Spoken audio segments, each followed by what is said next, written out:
कांग्रेस अध्यक्ष चुनाव की रेस दिलचस्प हो गई है। इस पर बात करने के लिए मेरे साथ पार्टी के वरिष्ठ नेता महासचिव तारिक अनवर हैं। बड़ी एक्साइटमेंट है सब तरफ से कि इस बार चुनाव होने जा रहा है, कौन लड़ेंगे। शशि थरूर और अशोक गहलोत का नाम आ रहा है। वहीं राहुल गांधी को एक बार फिर कमान सौंपने का प्रस्ताव सभी स्टेट कमेटियां पारित कर रही हैं। आप लोग कितने एक्साइटेड हैं? और आप तो वरिष्ठ नेता हैं, बताइए कौन अगला अध्यक्ष बनने जा रहा है? देखिए, ये तो अभी नहीं कहा जा सकता और चुनाव की प्रक्रिया शुरू हो चुकी है और कांग्रेस से संविधान के अनुसार कांग्रेस का कोई भी अदना से अदना कार्यकर्ता भी अगर वो चाहता है कि हम चुनाव लड़ें और वो कांग्रेस का सदस्य है तो चुनाव लड़ सकता है। तो अब जब उसका नॉमिनेशन की डेट वगैरह सब आ चुके हैं तो उसकी प्रक्रिया शुरू हो गई।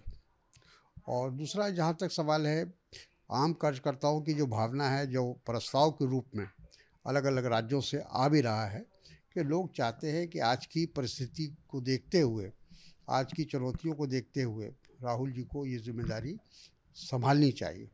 और कांग्रेस कार्यकर्ता का विश्वास अगर देखा जाए तो राहुल जी में है।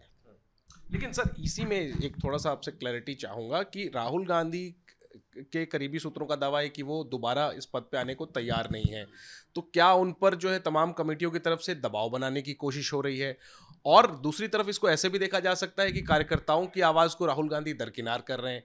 तो दोनों ही, ये जो प्रक्रिया पूरी चल रही है, हर स्टेट कमेटी प्रस्ताव पारित कर रही है, इसका अर्थ क्या रह जाएगा अगर राहुल गांधी खुद तैयार नहीं होते? और अगर वो तैयार नहीं होते तो क्या इसको ऐसे देखा जाएगा कि राहुल जो है वो जिम्मेदारी लेने के लिए तैयार नहीं?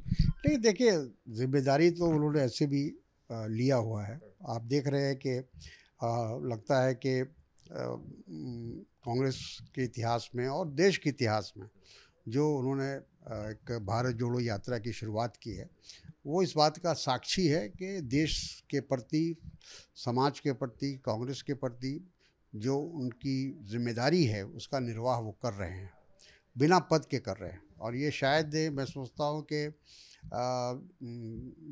देश के इतिहास में ऐसा बहुत कम हुआ होगा कि बिना कोई पद लिए हुए, कोई जिम्मेदारी लिए हुए और वो पार्टी के लिए काम कर रहे हैं, एक कार्यकर्ता के रूप में काम कर रहे हैं। लेकिन उम्मीद है आप लोगों को कि कार्यकर्ताओं की आवाज सुनेंगे राहुल गांधी। आप लोगों ने भी कल एक दिन पहले बिहार में प्रस्ताव पारित किया है, उसके बाद आप दिल्ली आए। बिल्कुल, कल बिहार में बिहार के जो नवनिर्वाचित डेलीगेट्स हैं उन्होंने सर्वसम्मति से ये आग्रह किया है कि राहुल जी को कि वो स्वीकार करें, कांग्रेस के कार्यकर्ताओं की भावना को को सम्मान दें।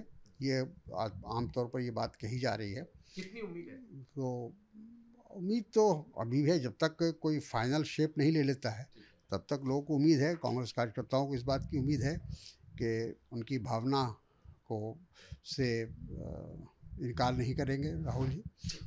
एक आखिरी में सर, चूंकि शशि थरूर ने कई संकेत दिए हैं बीते दिनों में कि वो अध्यक्ष का चुनाव लड़ सकते हैं, और एक दिन पहले उन्होंने सोनिया गांधी से मुलाकात की और ये बातें छन के आई कि उन्होंने आलाकमान के सामने भी अपनी इच्छा जाहिर की चुनाव लड़ने की।